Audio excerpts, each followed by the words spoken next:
Assalamualaikum warahmatullahi wabarakatuh. Perkenalkan, nama saya Miftahul Jannah, NIM 18060328, jurusan Perbankan Syariah, mata kuliah Sistem Informasi Manajemen, dosen pembina Ima Dwi Tawati MBA. Jadi saya diberikan tugas untuk membuat presentasi yang berjudul E-commerce, pasar digital dan barang digital. Jadi saya akan membahas tentang e-commerce, pasar digital dan barang digital. Yang pertama di sini ada fitur unik e-commerce, pasar digital dan barang digital. E-commerce ialah penggunaan internet dan web untuk bertransaksi bisnis.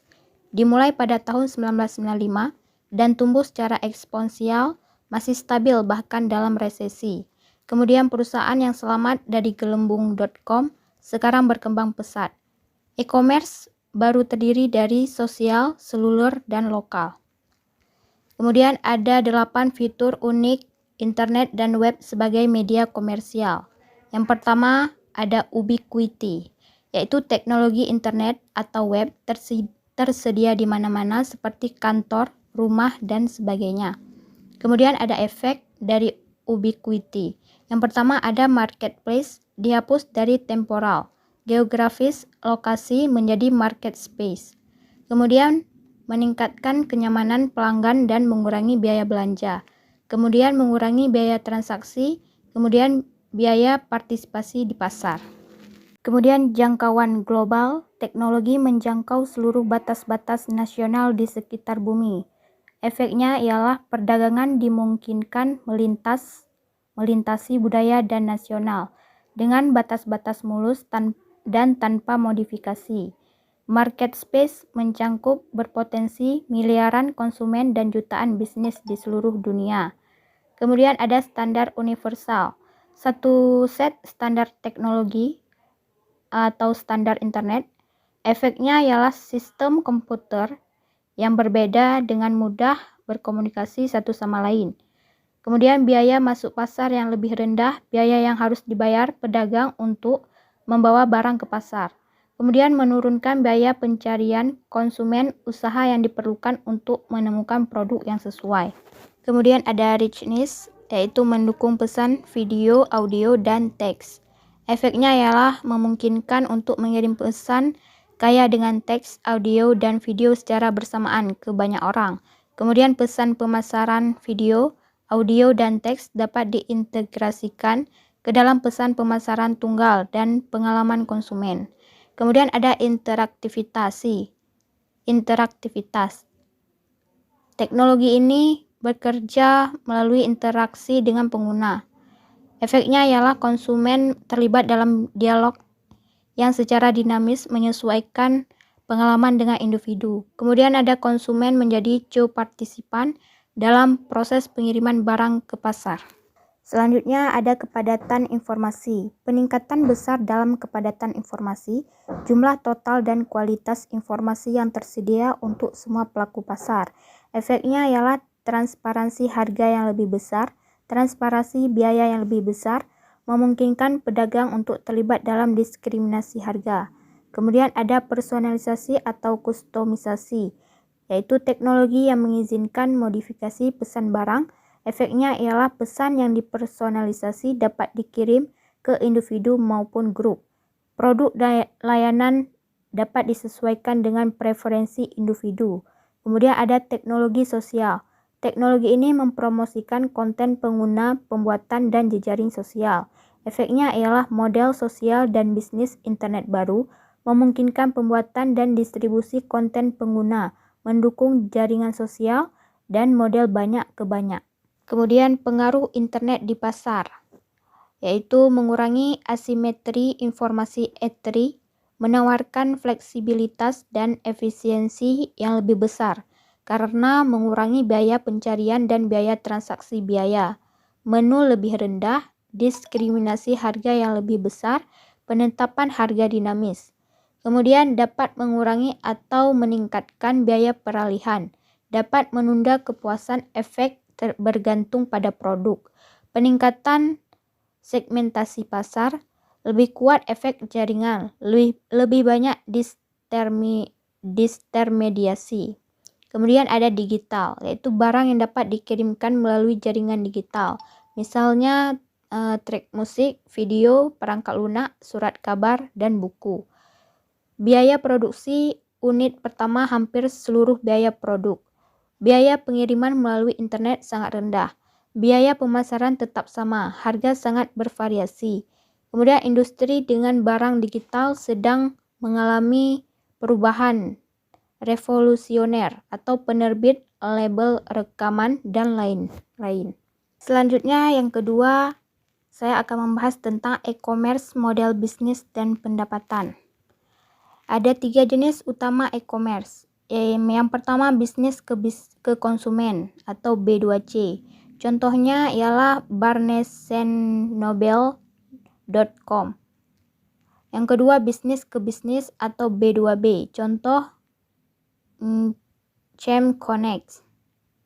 Kemudian konsumen ke konsumen C2C. Contohnya eBay. Kemudian e-commerce dapat dikategorikan berdasarkan platform, mobile commerce atau m-commerce. Kemudian e-commerce terdiri dari portal, e-tailer, penyedia konten, pialang transaksi, pencipta pasar, penyedia layanan penyedia, dan komunitas. Kemudian iklan, penjualan, berlangganan, gratis atau premium, biaya transaksi, afiliasi. Kemudian e-commerce sosial. Berdasarkan grafik sosial digital, fitur e-commerce sosial yang mendorong pertumbuhannya. Umpan berita, garis waktu pendaftaran, sosial, belanja kolaboratif, notifikasi jaringan, pencarian sosial atau rekomendasi. Kemudian media sosial, yaitu media yang paling cepat berkembang untuk branding dan pemasaran. Pemasaran jaringan sosial, berusaha memanfaatkan pengaruh individu atau orang lain dalam grafik sosial. Targetnya adalah jaringan sosial orang berbagi kepentingan dan saran. Facebook, tombol like. Jaringan sosial telah penonton besar. Facebook 137 juta US pengunjung bulanan. Kemudian yang ketiga, saya akan membahas tentang bagaimana perdagangan transformasi pemasaran. Pemasaran e-commerce, yaitu internet menyediakan cara baru untuk mengidentifikasi dan berkomunikasi dengan pelanggan. Pemasaran ekor panjang, kemampuan untuk menjangkau khalayak luas dengan biaya murah. Format iklan internet, penargetan perilaku, melacak perilaku online individu di ribuan situs web dan di dalam aplikasi. Masalah privasi. Kemudian bagaimana e-commerce mengubah pemasaran, yaitu situs belanja sosial, kebijakan orang banyak, crowdsourcing, sejumlah besar orang dapat membuat keputusan yang lebih baik tentang topik dan produk daripada satu orang. Pasar prediksi pasar, taruhan peer-to-peer pada hasil tertentu atau pemilihan angka penjualan desain untuk produk baru. Kemudian yang keempat, saya akan membahas tentang e-commerce dan transaksi bisnis ke bisnis. B2B e-commerce. Perdagangan B2B Amerika Serikat pada tahun 2014 adalah 13,8 triliun. E-commerce B2B Amerika Serikat pada tahun 2014 adalah 5,7 triliun. Pengadaan membutuhkan biaya overhead yang signifikan yang diotomatisasi oleh internet dan jaringan. Ragam internet, teknologi aktif yang digunakan dalam B2B, pertukaran data elektronik atau EDI, jaringan industri swasta atau pertukaran pribadi, pasar bersih, pertukaran.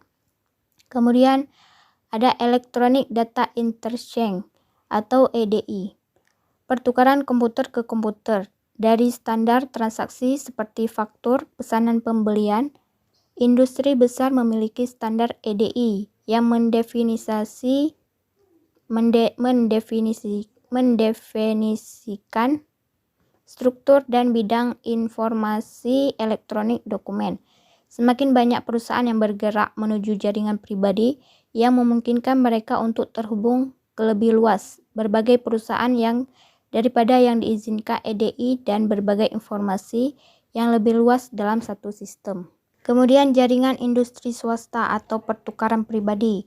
perusahaan besar yang menggunakan extranet untuk menghubungkan ke pemasok, distributor, dan mitra bisnis utama lainnya. Dimiliki oleh pembeli, mengizinkan berbagi, desain dan pengembangan produk, pemasaran, penjadwalan produksi, dan manajemen inventaris. Komunikasi tidak terstruktur, grafik, dan email. Kemudian pasar bersih atau e-hub. Pasar tunggal untuk banyak pembeli dan penjual. Dimiliki oleh industri atau dimiliki oleh independen perantara. Menghasilkan pendapatan dari biaya transaksi, layanan lain, menggunakan harga yang ditetapkan melalui negosiasi, lelang RFQ, atau harga tetap. Dapat berfokus pada barang langsung atau tidak langsung. Kemudian dapat berupa pasar vertikal dan horizontal. Kemudian yang keempat, transaksi e-niaga dan bisnis ke bisnis.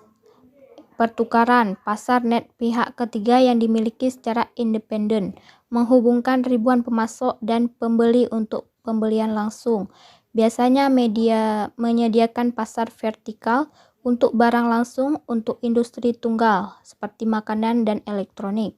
Berkembang biak selama tahun ke tahun, awal e-commerce banyak yang gagal. Penawaran kompetitif menurunkan harga dan tidak menawarkan hubungan jangka panjang dengan pembeli atau layanan untuk membuat penurunan harga menjadi bermanfaat. Kemudian yang kelima, m-commerce dan aplikasi m-commerce. M-commerce pada tahun 2014 adalah 19% dari semua e-commerce. Bentuk e-commerce dengan pertumbuhan tercepat. Beberapa area tumbuh 50% atau lebih. Area pertumbuhan utama tidak termasuk layanan berbasis lokasi. Penjualan eceran teratas mobile 400 seperti Amazon, eBay, dan lain-lain. Kemudian penjualan konten digital seperti musik, TV, dan lain-lain. Kemudian layanan berbasis lokasi digunakan oleh 74% pemilik smartphone. Berdasarkan layanan peta GPS, jenis layanan geososial, di mana teman berada, good advertising, toko apa yang terdekat, layanan geoinformasi, harga rumah yang Anda lewati. Kemudian layanan mobile commerce lainnya, seperti bank, perusahaan kartu kredit, menyediakan aplikasi manajemen akun, iklan tampilan seluler, IED, AdMob, media milenial, Facebook, iklan yang disematkan dalam game, video, dan aplikasi seluler. Kemudian 55% pengecer online memiliki situs web m-commerce. Kemudian yang terakhir, saya akan membahas tentang membangun kehadiran commerce. Tantangan manajemen yang paling penting, mengembangkan pemahaman yang jelas tentang bisnis tujuan, mengetahui bagaimana memilih teknologi yang tepat untuk mencapai tujuan tersebut, mengembangkan peta kehadiran e-commerce, 4 area seperti situs web, email, media sosial, offline media, mengembangkan garis waktu, tonggak sejarah, memecah proyek menjadi phase terpisah. Sekian presentasi dari saya. Apabila masih banyak kekurangan, saya mohon maaf. Wabillahi taufiq wa hidayah. Assalamualaikum warahmatullahi wabarakatuh.